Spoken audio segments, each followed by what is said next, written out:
Hello बच्चों, कैसे हो आप सभी लोग। आज हम एक नया टॉपिक स्टार्ट करने वाले हैं, प्रोजेक्टाइल मोशन। प्रोजेक्टाइल मोशन का मतलब क्या होता है, इसके बारे में हम पहले डिस्कस करेंगे।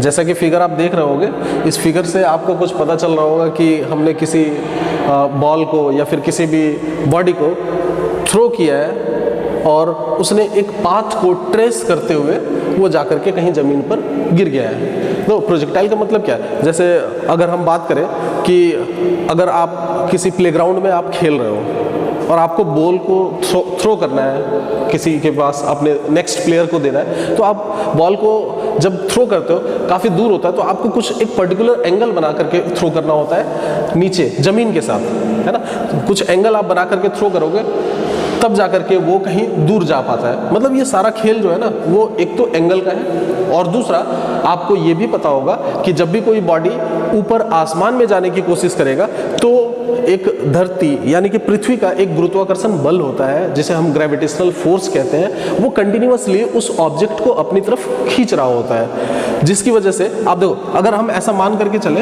कि अगर यहाँ पे कोई बॉल होगा तो ये बॉल कंटिन्यूअसली जा रहा होगा, लेकिन एक टाइम आता है कि वो मैक्सिमम हाइट यानी अधिकतम ऊंचाई पर जाने के बाद वो धीरे धीरे नीचे की ओर गिरने लगता है। होता क्या है कि जो ग्रेविटेशनल फोर्स है, अर्थ की जो ग्रेविटी है, उसे अपनी तरफ खींचना स्टार्ट करती है, जिसकी वजह से वो नीचे गिरने लगता है और उसके बाद फिर वो फाइनली ये जो है वो ज़मीन पर आ जाता है। ठीक है, लेकिन अब हम डिस्कस कर ले कि ये मोशन होता क्या है, प्रोजेक्टाइल मोशन का मतलब क्या है। तो मोशन का मतलब हम सबसे पहले ये देखेंगे कि मोशन का मतलब होता है कि अगर कोई भी बॉडी टाइम के रिस्पेक्ट में अपने पोजीशन को चेंज कर रहा हो तो हम उसे मोशन कहते हैं। और प्रोजेक्टाइल, ये प्रोजेक्टाइल मतलब अगर आप किसी चीज़ को प्रोजेक्ट कर रहे हो, थ्रो कर रहे हो, फेंक रहे हो किसी पर्टिकुलर एंगल पे, मान लो आपने एंगल 0 बनाया, इसका मतलब इस हॉरिजॉन्टल सरफेस के साथ एंगल आपने 0 बना करके थ्रो किया तो वो कितनी दूर जाएगा।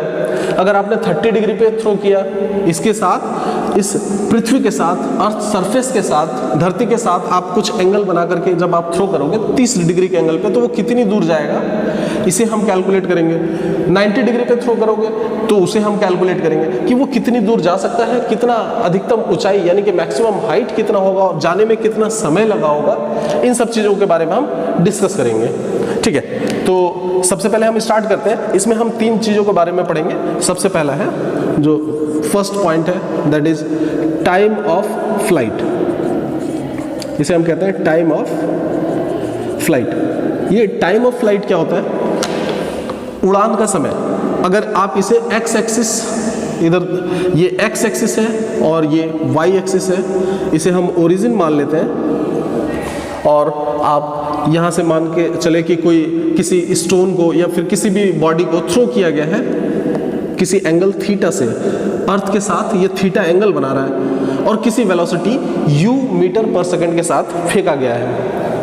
इस चीज़ पे बहुत ध्यान देंगे कि हमने जो बॉडी को थ्रो किया है, जो फेंका है हमने बॉडी को, उसकी जो वेलोसिटी है, उसकी जो गति है वो u है, u मीटर पर सेकंड। u मीटर पर सेकंड के स्पीड के साथ आगे आपने थ्रो कर दिया है, जो कि थीटा का एंगल बना रहा है पृथ्वी के साथ। अगर आपने वेक्टर पढ़ा होगा तो उस वेक्टर चैप्टर में हम रिजॉल्व करते थे, इसके कंपोनेंट को लिखते हैं। तो इसका जो कंपोनेंट है वो पहले हम लिख लेंगे। इसका कंपोनेंट, अगर ये वेलोसिटी वेक्टर है, वेलोसिटी वेक्टर यानी कि सदिश राशि है, इस वेलोसिटी वेक्टर को 2 पार्ट में अगर हम रिजॉल्व करें तो एक हो जाएगा आपका u cos थीटा, ये x डायरेक्शन में, और y डायरेक्शन में हो जाएगा u sin थीटा। ठीक है, देन उसके बाद हम कैलकुलेट करेंगे कि आखिर इसे यहाँ तक पहुँचने में कितना समय लगा, और पॉइंट O से पॉइंट B, ये B आपका, इसे रेंज कहा जाता है। पॉइंट ऑफ ओरिजिन से यानी कि इस बिंदु से आपने जिस बॉडी को थ्रो किया था, फेंका था, वहाँ से इस बिंदु तक आने में, B तक आने में जो भी डिस्टेंस उसने कवर किया, हॉरिजॉन्टल डिस्टेंस, ऐसा नहीं कि ये वाला पाथ आप देख लें, एक पाथ ऊपर से गया हुआ है, एक पाथ ये नीचे से है, तो ये O से लेकर के B तक का जो फ्लैट वाला जो सरफेस है, इसे हम रेंज कहते हैं, हॉरिजॉन्टल रेंज। और ये जो पाथ है इसे हम ट्रेजेक्ट्री कहते हैं, और इसका एक इक्वेशन होता है, किसी भी पाथ से अगर कोई बॉडी जा रही हो, जिस पाथ से जाती है उसे हम ट्रेजेक्ट्री कहते हैं। ये आपका रेंज हो गया जिसे r से रिप्रेजेंट करते हैं। अब यहाँ से यहाँ तक आने में कितना टाइम लगा उसे हम टाइम ऑफ फ्लाइट कहते हैं, हिंदी में इसे उड़ान का समय कहते हैं या उड़ेन का समय कहते हैं उसे। तो ये हमें कैलकुलेट करना है, time of flight, second horizontal range हमें कैलकुलेट करना है,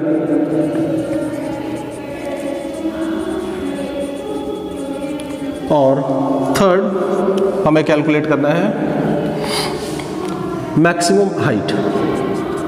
मैक्सिमम हाइट, इन सभी तीनों चीज़ों को हम ट्रेडिशनल मेथड से यूज़ करके हम सॉल्व नहीं करने वाले हैं। हम यहाँ पर एक इक्वेशन ऑफ ट्रेजेक्ट्री का इस्तेमाल करेंगे। इक्वेशन ऑफ ट्रेजेक्ट्री का, अगर आपने एनसीईआरटी पढ़ी होगी तो इक्वेशन ऑफ ट्रेजेक्ट्री का नाम आपको जरूर पता होगा। अगर इक्वेशन ऑफ ट्रेजेक्ट्री का नाम नहीं पता है तो कोई बात नहीं, मैं बताने वाला हूँ आपको। आप उस इक्वेशन को देख ले, उसका एक समीकरण होता है, उस समीकरण में हम क्या करेंगे, उसी से हेल्प लेते हुए हम पूरे क्वेश्चंस को सॉल्व करने वाले हैं। सबसे पहले ये इक्वेशन है आपका y equal to x tan theta minus g x square upon 2u square cos square theta. ये इक्वेशन देख लें, आपको याद करने की ज़रूरत बिल्कुल भी नहीं है, मैं पूरा डेरिवेशन नहीं करवाने वाला हूँ आपको कि टाइम ऑफ फ्लाइट हम किस तरीके से कैलकुलेट करेंगे ट्रेडिशनल मेथड से, वो काफ़ी लंबा प्रोसेस है, हम उसे नहीं याद करने वाले। आप सिंपल सा ये इक्वेशन याद रखोगे, इक्वेशन ऑफ ट्रेजेक्ट्री, हम इसे कहते हैं इक्वेशन ऑफ ट्रेजेक्ट्री, इसका नाम याद रखेंगे इक्वेशन ऑफ ट्रेजेक्ट्री। ठीक है, अब ये इक्वेशन ऑफ ट्रेजेक्ट्री है क्या? मैंने आपको अभी अभी बताया कि जिस पाथ से कोई भी बॉडी एक पॉइंट से दूसरे पॉइंट पे जा रहा होता है हम उसे कहते हैं ट्रेजेक्ट्री, मतलब जिस पाथ को उसने फॉलो किया वो ट्रेजेक्ट्री हो गया। और इक्वेशन ऑफ ट्रेजेक्ट्री यानी कि अगर हम कोई एक एक्स एक्सिस और वाई एक्सिस को मिला करके एक इक्वेशन हम बनाते हैं तो हम उसे कह देते हैं इक्वेशन ऑफ ट्रेजेक्ट्री। ये देखिए, इसे जरूर याद रखेंगे, y equal to x tan theta minus g x square upon 2u square cos square theta.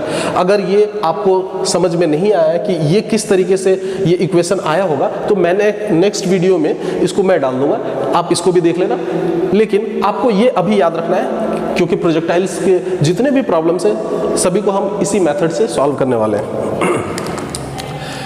आप इसको देखें, सपोज दैट अगर यहाँ से कोई भी बॉडी स्टार्ट होती है, अगर आपने यहाँ से बॉडी को थ्रो किया है ओरिजिन से ये बॉडी फाइनली अगर बी पॉइंट पे पहुँच गया, अगर यहाँ पे पहुँच गया तो क्या होता होगा कि हर एक पॉइंट पे क्रॉस करते हुए जाता होगा, 1 2 3 4 5 6 7 8 9 10 ऐसे कई सारे लोकस होंगे। सारे पॉइंट्स पे क्या होता होगा कि एक फोर्स mg डाउनवर्ड की तरफ लग रहा होता है हमेशा कंटिन्यूअसली, जिसकी वजह से ये जो बॉडी है वो ऊपर जाने के बाद वो धीरे धीरे वो नीचे आना स्टार्ट होती है। ये ग्रेविटेशनल फोर्स की वजह से ऐसा होता है।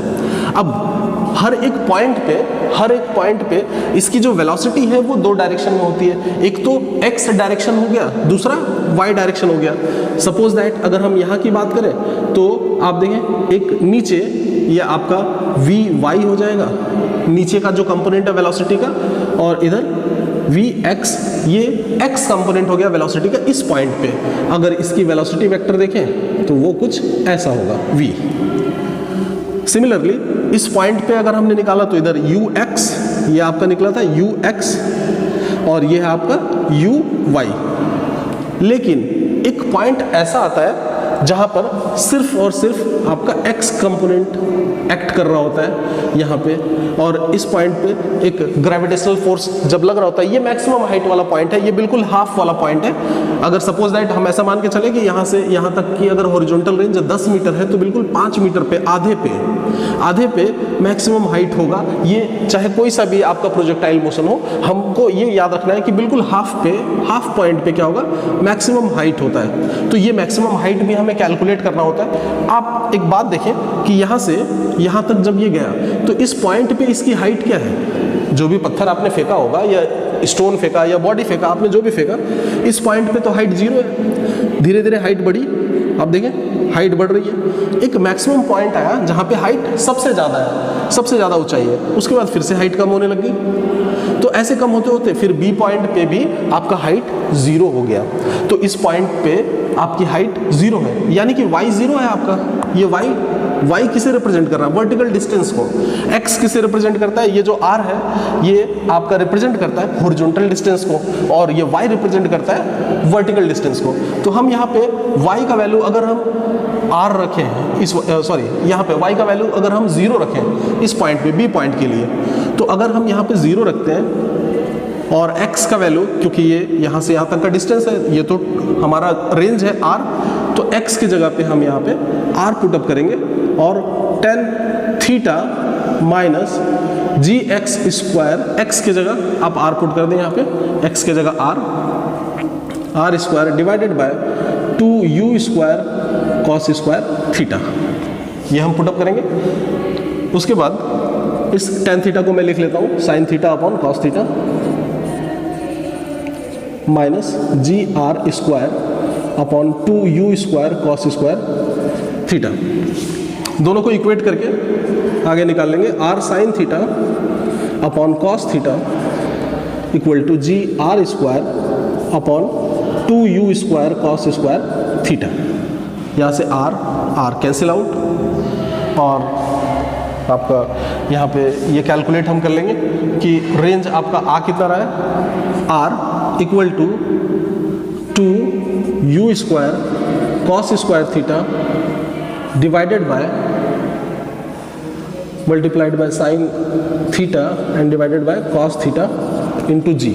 ये cos theta cancel out, 2 sine theta into cos theta कितना होता है, साइन 2 थीटा, तो आप इसे लिख लेंगे रेंज को u square sine 2 theta divided by G. ये आपका रेंज आ गया। ये हम ट्रेडिशनल मेथड से हमने इसको सॉल्व नहीं किया है, हमने सॉल्व किया है इक्वेशन ऑफ ट्रेजेक्ट्री से।